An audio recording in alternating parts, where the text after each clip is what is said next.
ng Panginoon sapagkat sabi ni Lord, huwag daw natin ikahiya ang magandang balita sapagkat ito ang kapangyarihan niya para sa ikakaligtas ng marami. No? Maraming salamat sa pribileyo pagkakataon na muli kami po ay magpahayag ng salita ng Panginoon dito sa Roses, Pantranco, at naniwala po kami na ang tinig na ito ay ito po ay aabot sa mga sangkatauhan na maabot ng tinig na ito at naniwala po kami na sila po'y mahipo po ng ating Panginoon.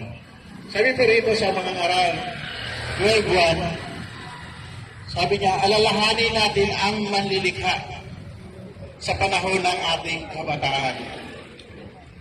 Sapagkat naniwala po tayo na habang tayo ay may lakas, no, dapat unahin natin ang ating Panginoon. Sapagkat sabi niya rito, alalahanin ninyo ang inyong kalakasan ng inyong katawan. Alalahanin ninyo habang hindi pa humihina ang inyong bisig. Alalahanin ninyo ang Diyos habang malakas pa ang inyong tuhod. Alalahanin ninyo ang Diyos habang hindi pa nabuhi ang ating mga ipin. Alalahanin natin ang Diyos habang malinaw pa po ang ating mata at hindi pa po lumalabo. No? Kapag mangyari na po ang lahat, wala na po tayong panahon, wala na po tayong oras sa paglingkod sa Panginoon. Hindi na po siya natin mabigyan papuri, hindi na po natin siya mabigyan pugay, hindi na po natin siya mapasalamatan sapagkat ang ating sarili mismo ay nangihina na. No? Habang bata pa tayo, patuloy po tayo maglingkod sa Panginoon, patuloy po tayo magbigay pugay, magbigay puri sa Panginoon, magpasalamat sa Panginoon sapagkat ang lahat ng bagay na anumang mayroon sa atin ay ito po'y mula sa Panginoon at hindi po ito mula sa ating sarili. Nang dahil sa grasya ng Panginoon, ang lahat ng ito ay ating natatanggap buhat sa Diyos.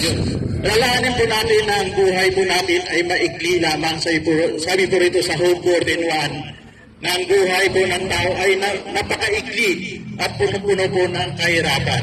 At ang buhay natin ay po sa Santiago 4:14 ay tulad ng isang usok na biglang lilitaw at agad din naman mawawala. No?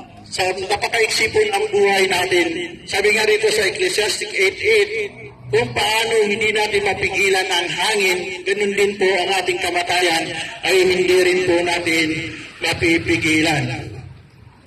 Kaya sabi po ng Panginoon, kaya tayo po ay nagtatrabaho dahil po sa ating pangangailangan pisikal, pangangailangan sa ating pamilya, kailangan sa mga bills. Minsan pa wala na po tayo panahon sa pagpuri sa ating Panginoon.